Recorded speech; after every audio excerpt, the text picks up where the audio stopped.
Welcome to the Hub Podcast, recorded right here in Richmond, Indiana. I'm your host, Michael Allen, and on the Hub, our mission is to share stories of people making a difference in our region. In addition to hosting the podcast, I work with a wonderful team of staffing professionals at Manpower. Manpower is helping companies all over East Central Indiana find staffing so they can continue to grow and thrive. Find out how we can help your company at mprichmond.com. So with us today on this episode of the Hub is Jeff Raatz, state senator for the 27th District, covering Henry, Union, and Wayne counties, part of Franklin County as well. Jeff, welcome to the Hub. Good morning, Michael. Appreciate it. Yeah, thank you for coming on. Yeah, I'm really excited about talking to you this morning. We know each other a little bit. We've had conversations over the years. Jeff, I got to tell you, I really respect how you conduct yourself and represent our region, and I just thought it would be great for us just to kind of have a sit down and just share about yourself and the time you've served our region and state, going back to 2014, I think, when you first came into office. And however, before we do that, I do want to start with this our Hub tradition, and that is because I operate the Manpower here in this area. I'm always interested about work and jobs. And so we're curious, what was your very first job that you remember that you had? Well, I grew up in Northwest Michigan on a 1,000-acre apple and cherry orchard that my dad managed, and we grew up literally across the street from it.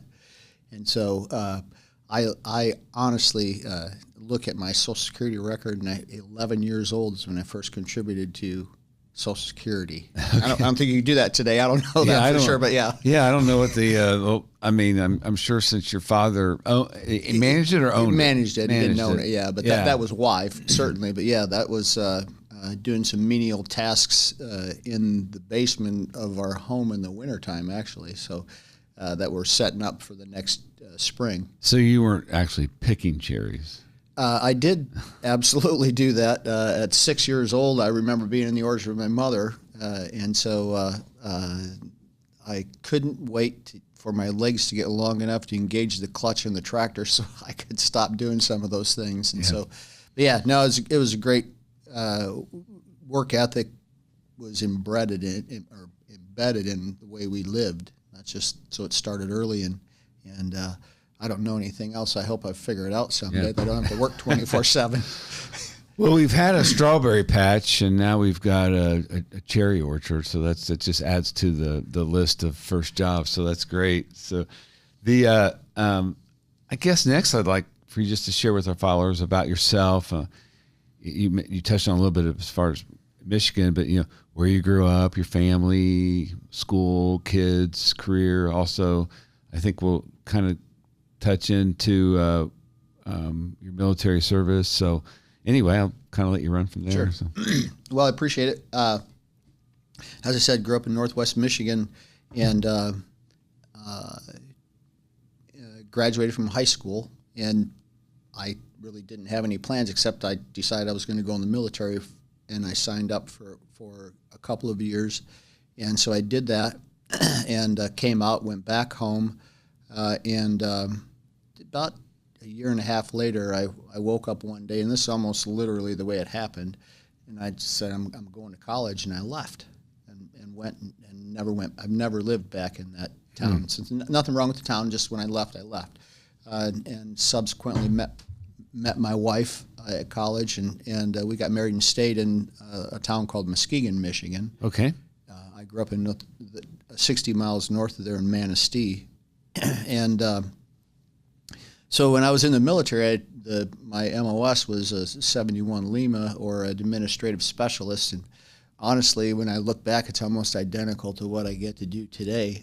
I was on a small base, and I spent some time every day going from building to building and picking things up and talking to people. And so it was little did I know. I mean, I was setting the stage with relationships, just because like people love to talk to folks. And so anyway, that led us, got married and stayed in Muskegon Michigan after we both graduated from college and had two daughters. One's 31 and 26. And so now it was 1999, late 1998, 1999, we moved to Richmond, Indiana. And actually it was to become a part of New Creations. Okay. That's what brought us to Indiana. And we left there in 2011. And that's about the time that I decided that I was going to seek an office in my heart anyway. I hadn't verbalized it much. And so in 2013, Alan Paul was the senator for this district, and he decided that he was going to retire, which an open seat's a whole lot easier than challenging an incumbent. Absolutely, so, but I was incredibly green and ignorant.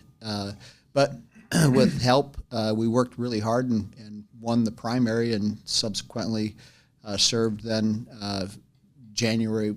That was the fall of 14, and January of 15 took the oath of office and been serving ever since. Yeah. So tell us a little bit about college, where you went, what you decided was going to be your major, or Sure. Well, I think it goes back, as I mentioned, some of my work in serving in the military. My degree was in accounting and IT, and that was at the turn of that we were PCs were becoming prevalent at the time, and software to run businesses on, and so really I got a business degree. So the very first thing I did was automate a business that was doing everything on paper, both their inventory and the accounting, the whole business was automate them, and so I got to do that for a couple companies actually, three before then everything was pretty much streamlined, and so business is really generally speaking, let me say this, if I have a lens that I look through, generally speaking, money is part of it. Mm-hmm. So just because of that background. Yeah. So what? How long were you in the Army? When did you go in, and when did you come out? 1983, 1984. Okay. And it was a 2-year term. And as I said, I went in, came back out, and did a couple of different jobs, let's put it that way, and that was the impetus of as I said, I woke up one day and decided I was going to move to Richmond, Indiana. I woke up one day post the military and decided I'm going to college. Right. And so you were at New Creations for a little while, and what position? I don't recall or remember what your role was there at that time. I'm somewhat familiar with New Creations because I knew Tim quite well, and his parent. I knew his parents and his sisters, and so. I guess I'm curious what your responsibilities were there. Sure. In the end, I don't even know. I went there to help set up the accounting system, honestly, and so.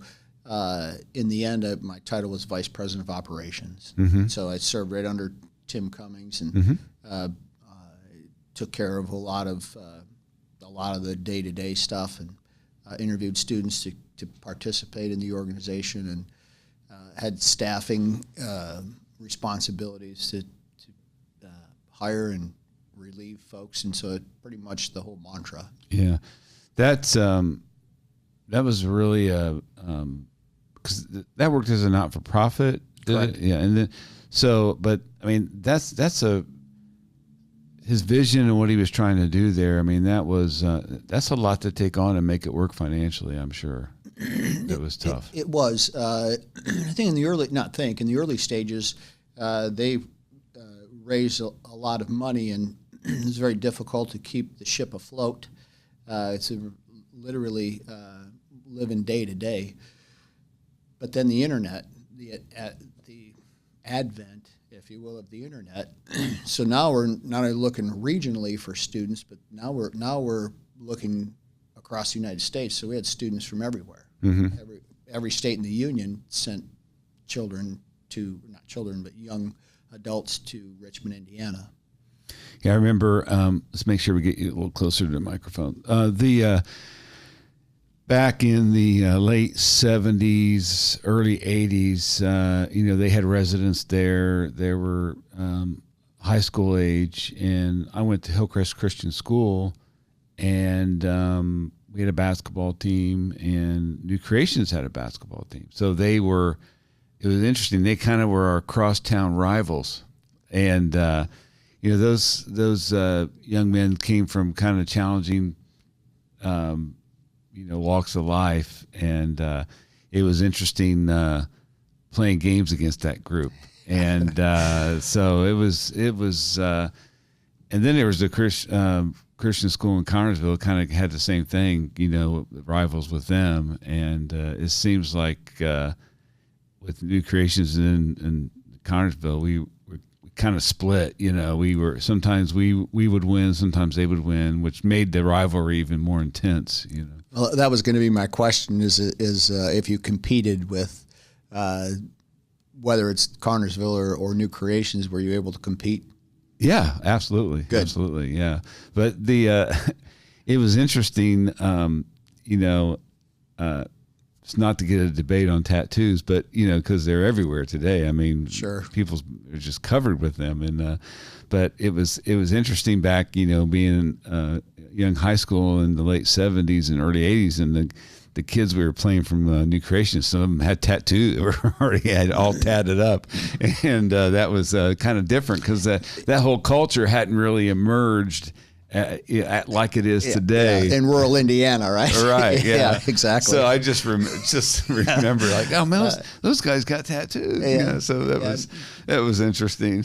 Yeah, no doubt. In fact, I'll tell you one of the other things we did at New Creations that was incredible was a guy by the name of Tony Cole.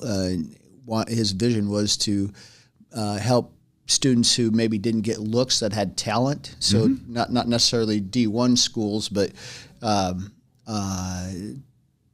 maybe a community college or something that had a ball team. And so we had students come from, we had the capacity at that time to issue visas for students to come from overseas. And it was fun.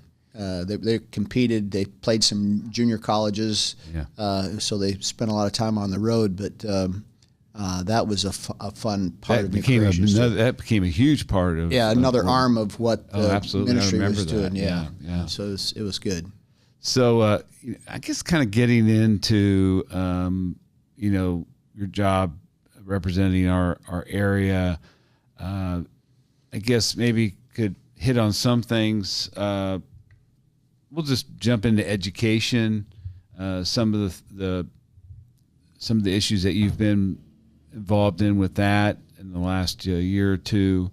So I don't know. Share your thoughts about some of the legislation that's gone through and why it's important. And Sure.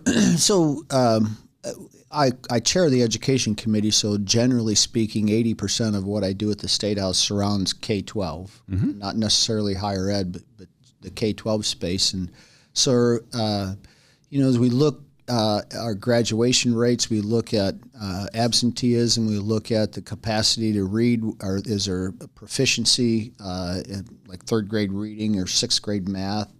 We're struggling as a country, not just Indiana, but struggling to get students to proficiency. And so we've worked incredibly hard to make sure that we're doing everything we can to see kids be able to read by the end of third grade. And so the concept is you learn to read by the end of third grade, and then you read to learn the rest of your life. Right. And so the concept is incredibly important for students to be able to read. And so we changed curriculum, we changed a few things, have a very forward-thinking education director, Katie Jenner is her name. She's been in for, she's probably been at it for 6 years, I guess, now. And so we really worked hand in hand together, a lot of us, to change some of the things and make sure that we bring teachers along as well. They're the ones that are boots on the ground that do the actual work, and so some of the stuff doesn't come without hardship, because I like to say it this way: change is great as long as it's you and not me. Yeah, that's for sure. And so, working hand in hand, and there's still some angst out there, I'm sure, but trying to make sure that we're not requiring things that we don't bring people along, right, to understand why. And so I'm proud to say that this last year, Indiana went from number 19 in the U.S. to number 6 in the nation, and it's done by something we call the Nation's Report Card, that an independent organization annually, maybe it's not annually, it could be every other year, they sample students from every state and just randomly, and give them a reading test and a math test. And so we rose from, as I mentioned, from number 19 to number 6. It's a big leap. It's huge, and I'm proud of that. We still got a distance to go. And then mathematics now is coming along as well. So the fundamentals are moving forward. We have to have an educated society. Right. No two ways about it. And there are a lot of reasons, a lot of factors that are part of the reason why we slipped the nation, not just Indiana, but the nation slipped where it didn't. I don't necessarily need to mention them, but at any rate, I'm incredibly proud to participate in that process and help shepherd those changes. A lot of work all year long behind the scenes to get where we are. And so while we still have, there'll always be difficulties to deal with. If there weren't, we wouldn't have anything to do. So anyway, I'm proud of that. Indiana's looked at around the nation educationally. I was in Milwaukee this week earlier for a couple days on education issues at a seminar, and again, people they say we watch you guys in Indiana because you're moving forward. So someone has to blaze the trail, right? So has there been a couple of specific pieces of legislation that were passed that have helped us get to that point? I mean, specifically, was there some fundamental changes that happened that helped create the environment so that we could move to where we're at? Absolutely. What you have to know is words mean something, and so when words go into the Indiana code, the first year we had, gosh, I could tell you literal battles with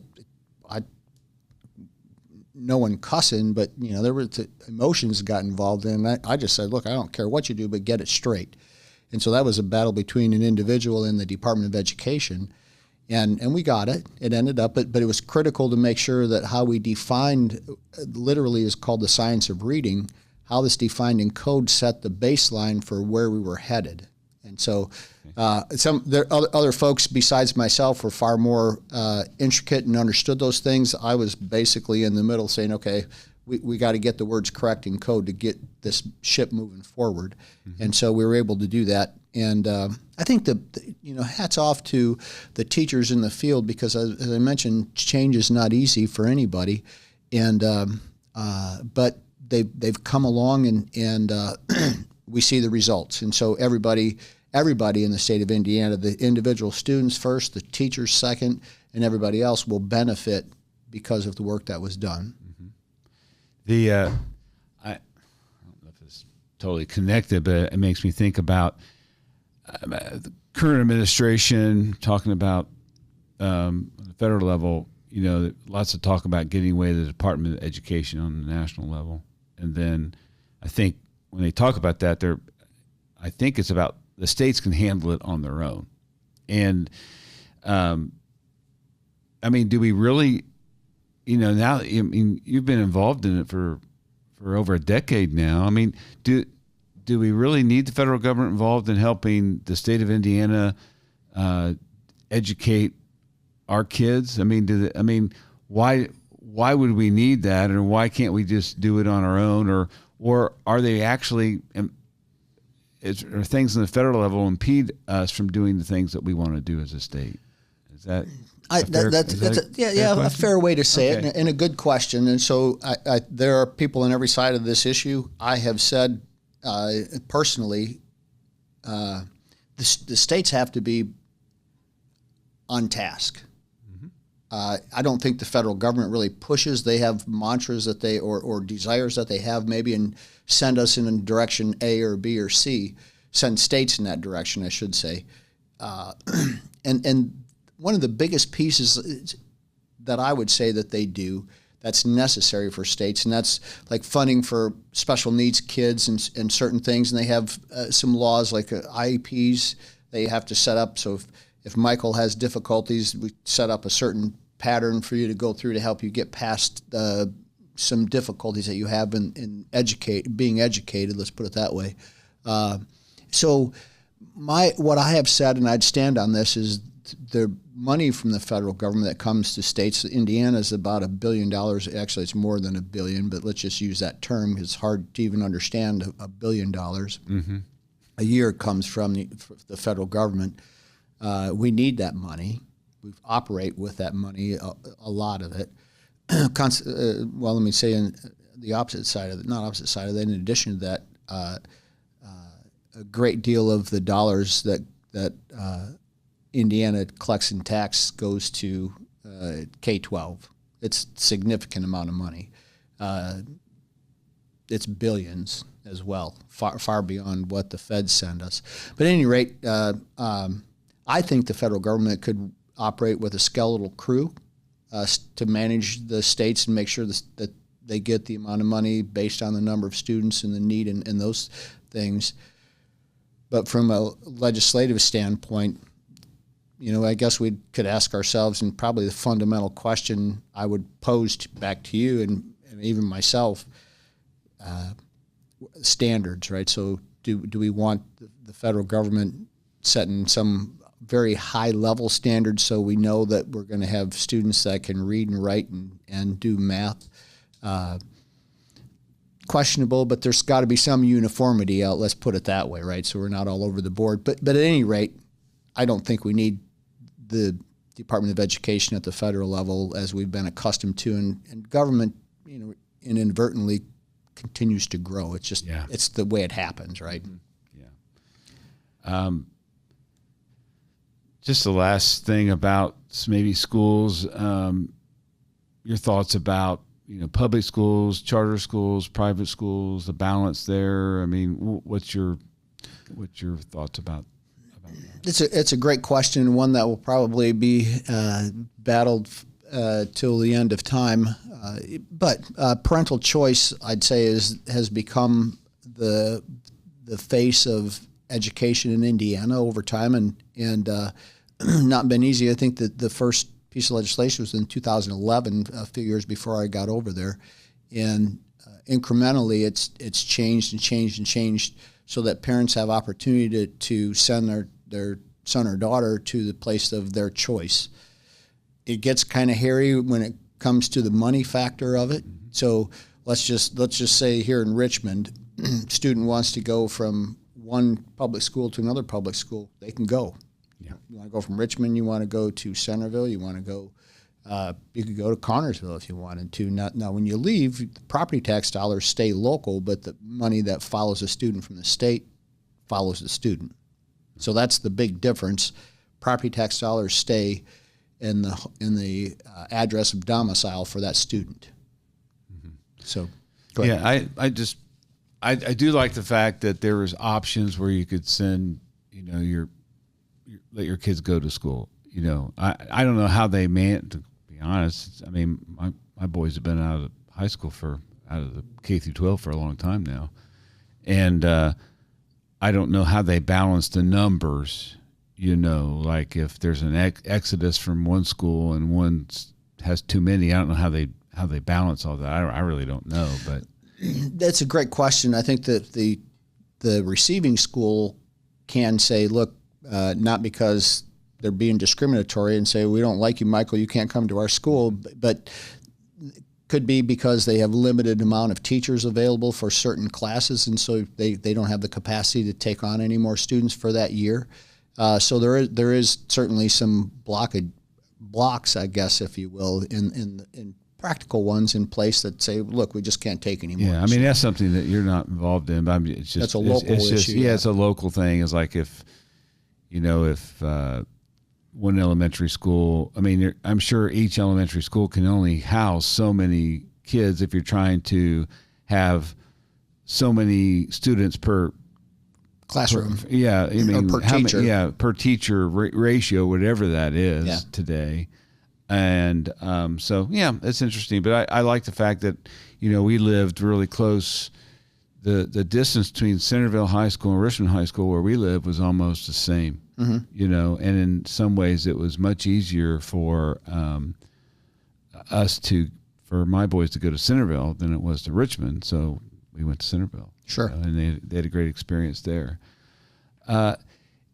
Working, we talked about this a little bit before we sat down officially, started this conversation about, politics is just so, it just seems so nasty, especially on the national level.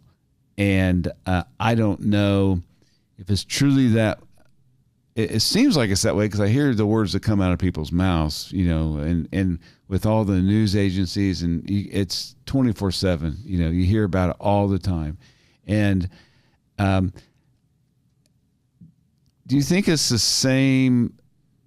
Well, what's your spin on it in Indiana on the state level, dealing with people from across the aisle, and what's that like that you experience in your position?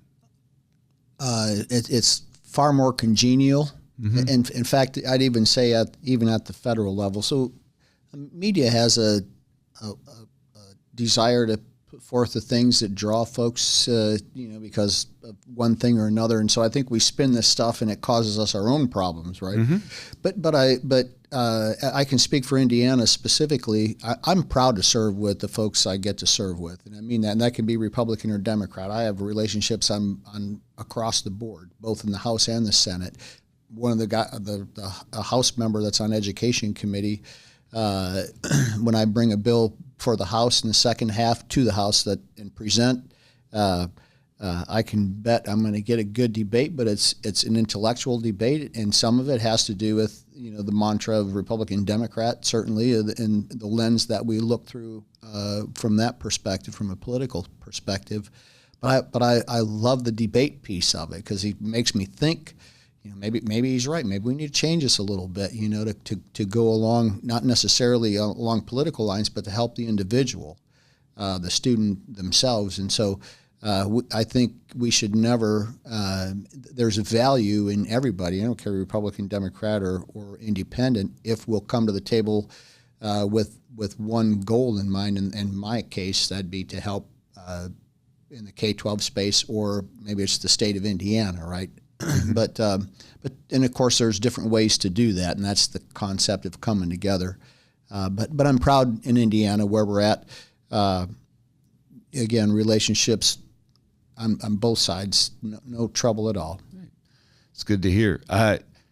So we still have a Republican governor, but we have a different one now. Sure. So has how things shifted or changed, if anything, having a new person in that role with Mike Braun now as our governor? What's that? Is he bringing some different things to the job? I mean, I would think he would, but how is it different so far into it? That's a great question, literally, and one I've watched in real time in the last 6 months unfold. And so, when I first got to the General Assembly, Mike Pence was the governor, and then Eric Holcomb for 8 years, and now Governor Braun. And so the personalities of the individuals play a part in how they actually operate, and that's I think is incredible, honestly. It's an eye-opener for me to stand back and look at or compare and look at those individuals and see how they function as an individual, how they manage from the executive branch, how much involved they are in legislation because of an agenda they had or ran on. And so Governor Braun ran on property tax relief, and we followed through on that. Now, we had to be careful and still have some municipalities that are may suffer a little bit more than others, and some of that's dependent upon the fiscal nature of which they've ran under or have been run under for the past, I don't know, let's just say 6-8 years or so. However, Mike Braun is going to be far more, he's proven he's going to be involved in the legislative process because he has an agenda, and he's going to work with the legislators to get his agenda done, or some form or fashion of it, some version of it. In the past, Governor Holcomb, and this is not negative necessarily, just how he operates, again, back to personality, he'd have 4 or 5 things that he wanted. That was it. We didn't get lobbied from his team to do things. And so we did some with Mike Pence, and I suspect Mike Braun will be lobbying legislators to get his agenda done as well. So it's interesting to watch, honestly, but great question. Yeah, I mean, you've been in office long enough that to have 3 different governors, so it's kind of probably been very interesting to see how each one is operated. So I'm just anxious to see what our new governor continues. What are some things on his agenda that you're aware of right now that are still kind of, in the beginning stages that you think he's going to be really pushing? So, absolutely, property tax relief. In fact, I'll tell you exactly what he said. He's said this more than once. When you become governor, he's elected in November, takes the seat in January. Well, the work, because of Indiana being a part-time legislature, we're working now. I had a meeting this morning on the way here about a piece of legislation for next year for 26. And so because we're a part-time legislature, we're working on legislation now. And basically, there's such a tight timeline. We have to have things taken care of basically by January 1. Because when we hit the ground running, we've got a short window here. We got 10 weeks or so, maybe 11 weeks in the short session in even years. And so in the first 2 weeks we're in that place, the deadline is done. There's no changes unless there are amendments. And so the governor, I say that to say the governor's now working on what he wants to get done in 26. Mm-hmm. And so the legislative process, but he'll be involved in the process on the front end and not coming in when stuff is already done, which is what happened this year. So the legislators have already set basically the agenda, and so he had to come in and kind of round those things out and gain some ground himself. One of my biggest things that has been a pet peeve of mine for years, and I know there's stuff going on with it now, but Interstate 70. Great question. We got work going on. Correct. I mean, and you experience it because you drive over there, but I'm just curious, how did we let it get so bad before we actually started getting things done? I mean, it seems like, to me, and I'm ignorant to it, and I'm sure you're going to have a great answer for me, but it seems like we wait in this state, or at least in our area, it happens to us this way, is that the things have to deteriorate to a point of just it's awful before things actually get done. Why can't we get more ahead of these projects than what we do? And maybe one of the answers is going to be the big money. It's always about the money, But I'll shut up for a minute. Tell me, I'm just curious about. I have the same question, to be honest with you, Michael. Now, I do have to tell you that I'm incredibly proud of Indiana. We finished up the 69 project south of Indianapolis. The project where we are at the moment, from the state line to 35, and then from 35 to 1, 2 different contracts. Both have been let. The work's happening. So it'll be 3 lanes each direction, bridges widen, and they're going to take it down to the base, which hasn't been done, by the way, for a while. So a little research says, if you're going to fix a road that gets the tractor trailer or semi traffic on it that I-70 does, it's a pounding daily. And so, but here is a baseline that we can be proud of is we pay cash. We're not bonding this project out or these projects. We're paying them in full on day one. And so That's a strange thing, I would say, because these are incredibly expensive projects. So I'm proud of that, and I think we should be as Indiana that we're paying cash for it. Now, that doesn't make it any easier to drive over those roads on a daily basis either. The other thing that is, there's been some conversation about tolling on I-70 and maybe a couple of the other interstates that are out there. That locally is not popular, and it's not just here. I don't think it's popular anywhere. But especially with Indiana only being 150 miles from corridor to corridor on I-70, tractor-trailer rigs can go across and never spend a penny in Indiana. So in 17, I think it's the only time I supported knowingly a tax increase, and that was a gas tax increase, so that we could continue to take care of the roads on a cash basis. But that sense with inflation that potential is deteriorated as well. So while I'm sharing underlying things, they all play a part in why 70 turned out being kind of the last project on the table, if you will. So there's some great underlying things, but I agree, no excuse for it. I mean, gosh, I would call and complain, and even as a legislator, it'd take a couple of weeks to fill a pothole. It was taking out tires, Oh yeah, I've definitely had tire damage from driving on that road. Sure. And it's dangerous, when you're dodging these massive potholes that can almost like wreck your car. Correct. So bad. But I mean, it's happening. I'm just always just like amazes me, how bad it got. But I'm sure with expansions or whatever, I mean, there's property on both sides all the way from here to Indy, and I'm sure not all of that is public domain, or you have to work out the details with securing every inch of land between here and there. So I'm sure there's issues like that. That's a great question, because that was one of the questions I had when we talked about moving or changing 70 to 3 lanes in each direction. So how much land is it going to take for us to take by eminent domain to be able to do that? And the answer was very, very little. Okay. I think they thought well enough when they did it that or set up so they can basically get 3 lanes in each direction without doing it. But so we're about to mile marker 108, which is I know that because that's the place that gets to go to the restroom on my travels back and forth in the morning after a couple of cups of coffee. But so from there to Indy now, so we're getting close. I mean, we've got to close the gap now between 1 and US 1, the Cambridge City or Hagerstown exit.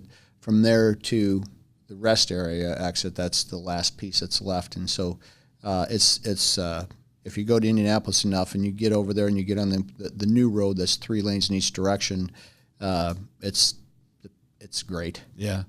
The big, beautiful road. There you go. Good analogy.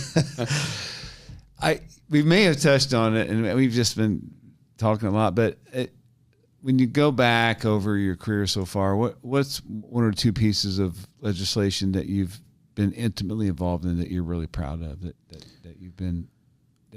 was kind of a big part of what you worked on? Sure. Or sponsored or wrote?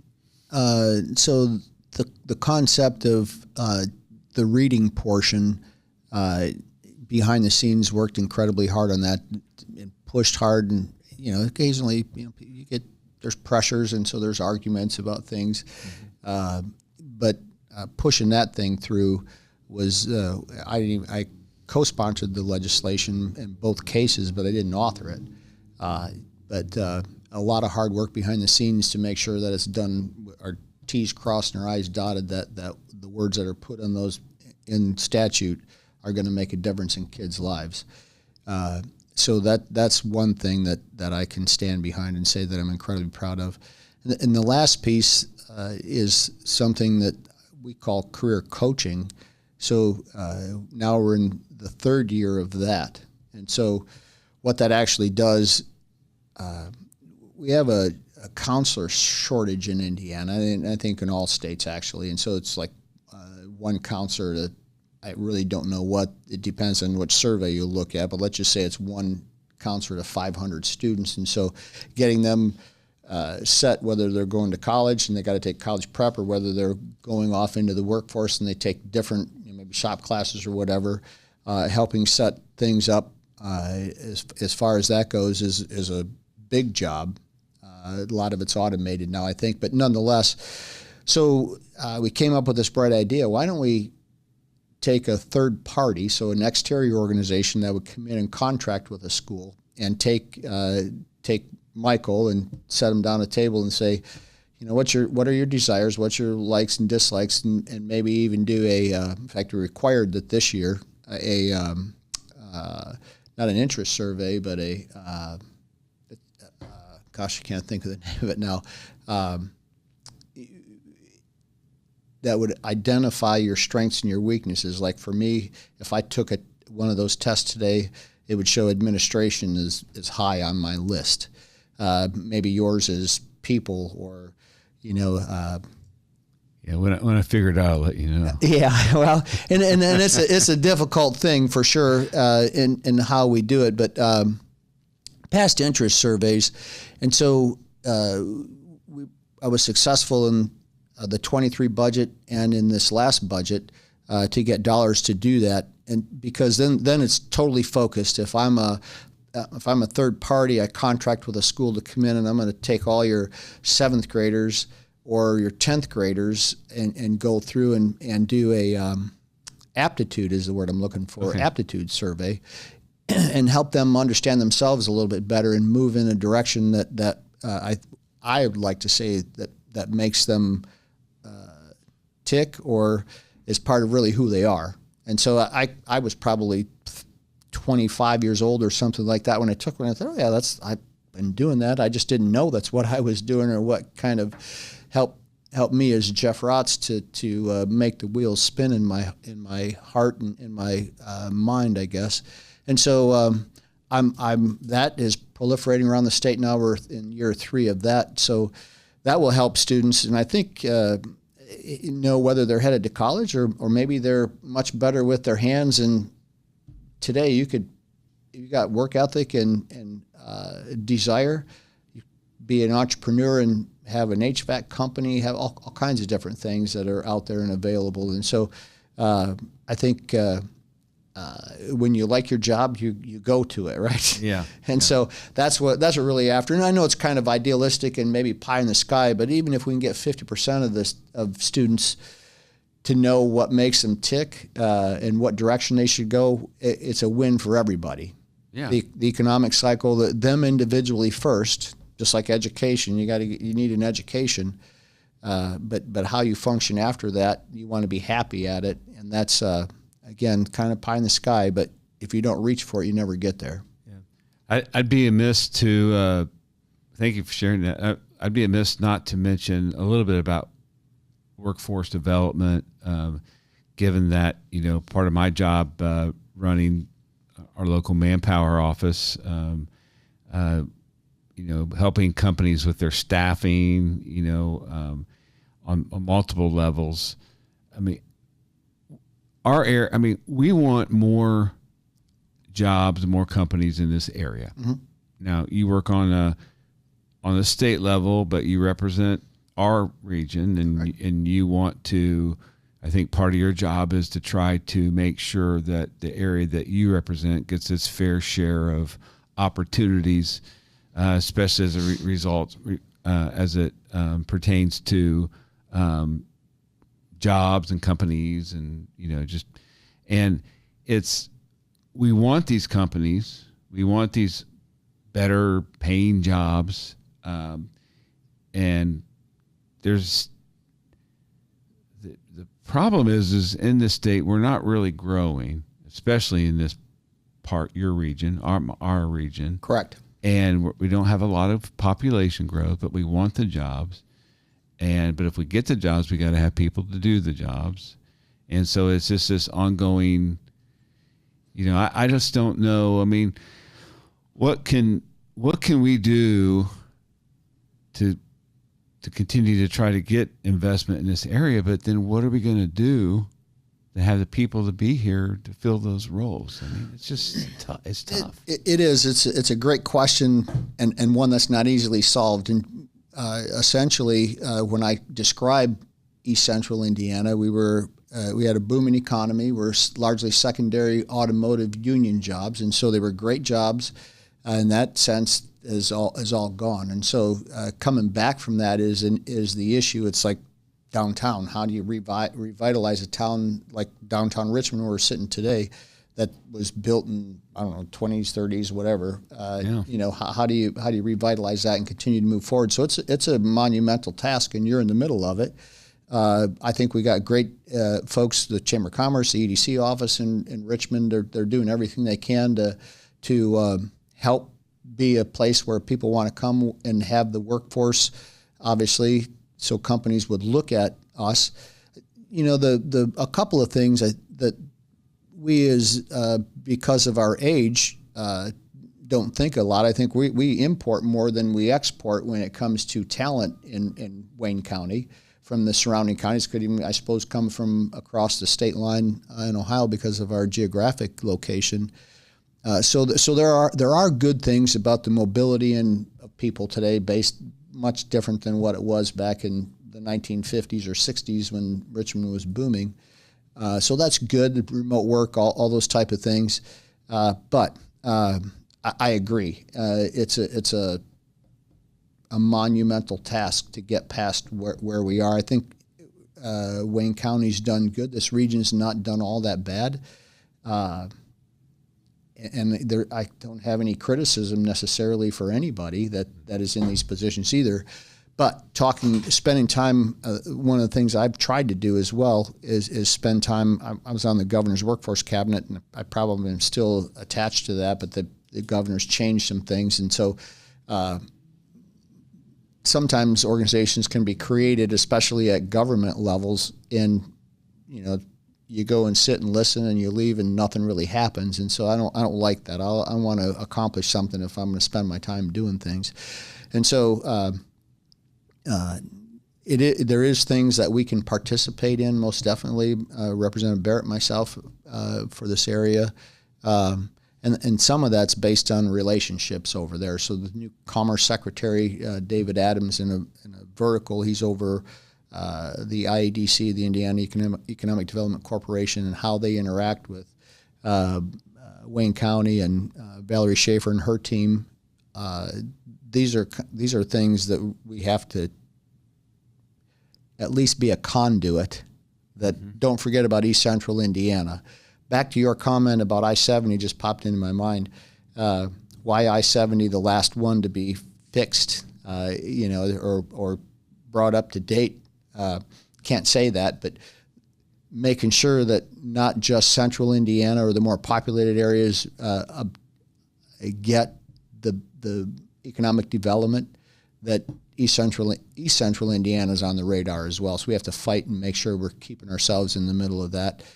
And those are generally conversations, not necessarily legislative, right? You don't legislate, well, you're going to have to move your company to Richmond, Indiana.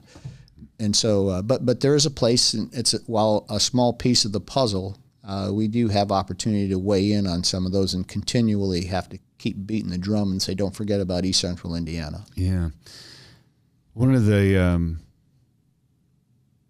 struggles, you don't deal with this in what you do, or maybe you hear about it, but like some of the biggest impediments to people's success in holding jobs is just their ability to get there. Transportation is a real impediment for people in this area. And I wish there was just some way that we could, I mean, the mayor and I spoke about this, when the last time he was here, and there's no quick answer to that, but it's just something simple, like for Joe or Jane employee to go from point A to B so they can be at work. That's a huge problem, because, if you're unemployed and you don't have a lot of financial resources, it's kind of hard to maintain insurance and and just to maintain the maintenance of what it takes to have a car that can run and put gas in it. So we got so many people that don't have their own means of transportation, and even though we're a small community, if you live, like say, way on the south side of Richmond, and you're trying to go out to the industrial industries road, that's a haul. You can't really walk it. Mm-hmm. One guy I was talking to the other day, he said he wanted a job out in that area, I went and I Googled how far it was going to take me to ride his bike, and it was going to be 45 minutes, and it just wasn't going to be setting that person up for good success to be able to ride his bike there every day consistently. Yeah, for sure. to do it, and then we really don't have a good cab. I mean, and that's if you were to take I don't know if you're aware of this, but if you were to take a cab to and from work every day, and you're doing a 5-day work week, it's going to cost like $100.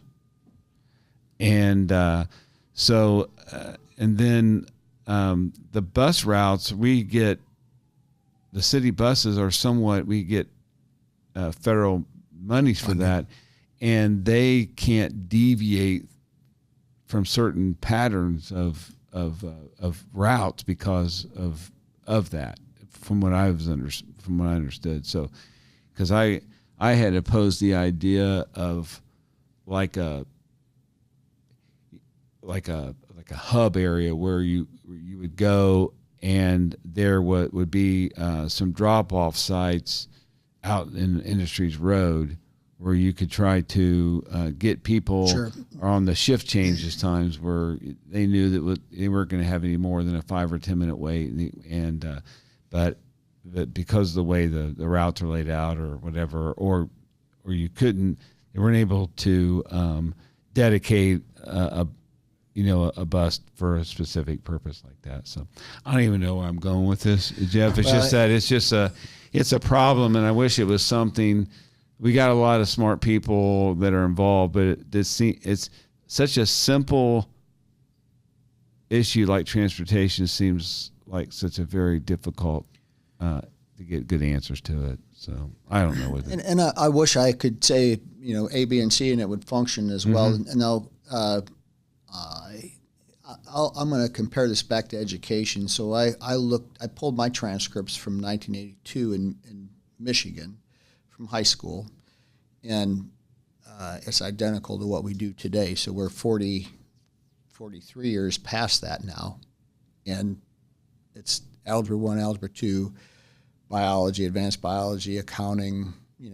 I didn't do trig or anything like that, but what I just said was it was time to change, right? We need as a nation, not just Indiana, but as a nation to change, not the fundamentals, but take a good hard look at what we're doing, because we're at least a half century into this, and we're still producing the same diplomas today as we did when you and I went to school. Yeah. And so that said, what does it take today? Would employers participate? Can we go to the federal government and say, look, we need this, this, and this. We need a waiver or whatever that looks like for some of the funding. And so I'm simply saying, where there's a will, there's a way, and you got to get out of the box. Now, and I'm not being critical by any means, but if we always do, we always don't, we always get, we always got. We got to get out of the box. Sure, absolutely. So, but it's not going to be easy, and so both for the city and potentially if the feds are that tight on what those routes have to be, and I understand why they do that, because if you don't put in things in legislation, I know that people will begin to do things that was never intended for those dollars, and so then and I struggled with this, honestly, getting in the General Assembly, because then you tighten it down so tight, you're making sure that Michael he can't turn right here, because if he does, it's gonna cost us money, so we're gonna stop him from doing that. Well, then you stifle any innovation, and so that's part of the mantra when it comes, in my opinion, to how we write pieces of legislation. But we're developing economically in these industrial parks, we are creating workspaces that are further and further out from where people live. Mm-hmm. But we're not taking that into consideration. Now, I don't think we want a factory right in the middle of town anymore, but they used to be all over in the middle. We can go. Sure. We can get in a car right now and go see all these old buildings. You go down Northeast Street in different areas where there's an industrial boom back in the heyday, man. And these rows of houses where people they got out of their house and they just walked to their job. Sure. Because the factory is just a couple of blocks. Down. Yeah, we're not sitting far from where the explosion. I don't even know what year that was now. 69, I believe. Yeah. So I mean, right downtown Richmond, making ammunition, right? Yeah. So But I agree. I think there's where there's a will, there's a way. This stuff can be figured out.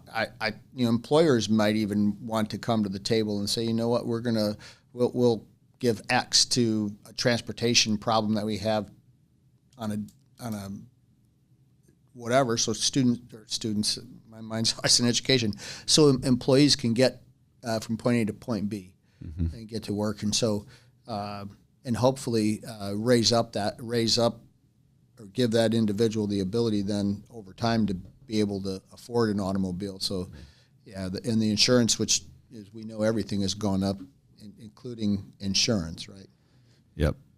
Well, hey, Jeff, I really appreciate you taking the time to meet with me today. We've kind of talked about a lot of different things, and I just appreciate you taking the time to sit down with me today. And so now for our followers, if they're interested in more information about you or what you're doing, is the Indiana Senator Republicans.com, is that the best place to go? Sure, that's one of the places you can go, most definitely. And then there's my email as well, which is S as in Sam, or S27, which is the district, at iga.in.gov. Okay. And there's also Jeff.Raatz at iga.in.gov. Indiana General Assembly stands for .gov. Yeah, the one I went to was Indiana Senator Republicans.com, and then it was like / is it, or back?